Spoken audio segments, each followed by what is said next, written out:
Alright, hello guys, it's Danny here once again, and today I will be giving you guys a lap guide on the brand new daily race C this week, which is at Daytona International Speedway, and we are in Gr4 once again. And as you can see, we have done a few laps on this time trial, and we have done a 53.5. But we can definitely, find a few more tens. But this lap is pretty much going to be a pretty decent time. It'll be pretty competitive for the week.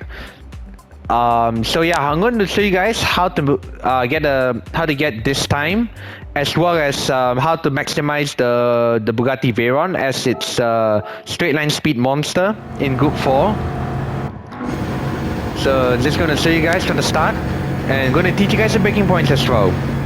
So your first braking point over here will be, for turn 1, will be when the car is almost straight and you are pretty much almost level with the yellow line which is pretty much at the pit exit. So once you're almost level with the yellow line over here, you're braking in a straight line. As you can see, I'm not applying 100% brake pressure, as I'm braking at a slightly awkward angle, a slightly acute angle, and if I am fully braking, I'm going to spin the car, as it's going to be pretty unstable under braking if I'm turning while applying full brake pressure. So I'm just moderating the brake here, just moderating the brakes, just trying to trail brake a little bit over here. So down to second in the gearing, and just as I pass the pit wall over here, I'm back up to third gear and exiting pretty early, because this car is a 4-wheel drive car, and meaning all the power is delivered from the engine to all 4 wheels. So you can pretty much exit early while applying a lot of steering input on the corner exits, and you can pretty much get this car to rotate, provided you don't lose too much revs in the middle of the apex while you're coasting. So your next braking marker will be for this corner. This happens is when you're pretty much neck and neck with the cones on the right and the second last lamp post on the left hand side. Again, braking in almost a straight line, just getting the car rotate with the extra downshifts. So one thing you guys might have noticed with this car is that I am pretty much short shifting this car, because if you rev this car out too much, you're going to lose too much top end. So you want to upshift pretty much at the gear number.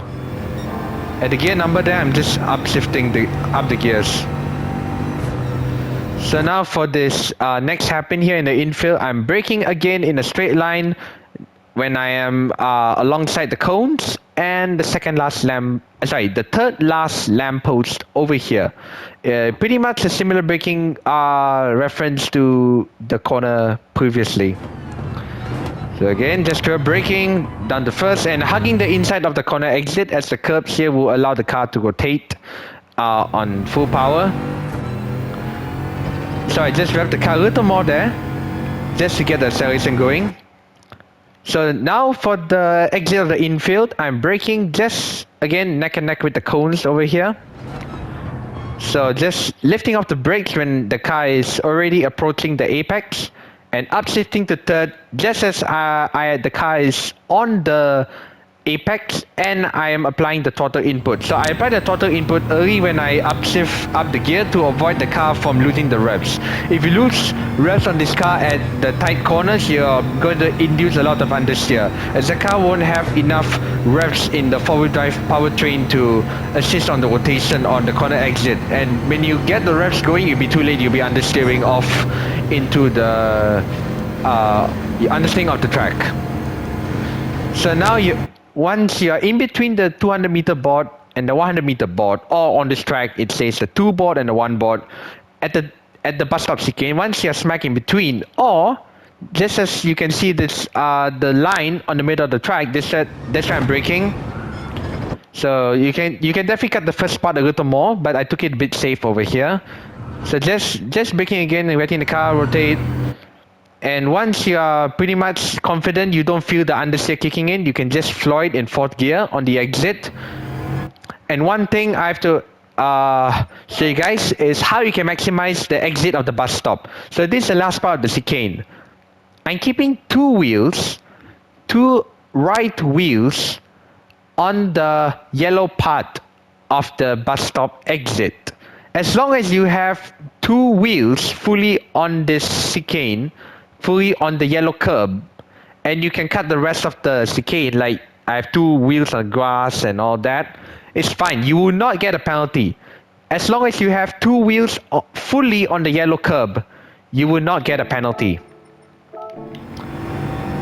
So yeah, and that's pretty much the lap around Daytona.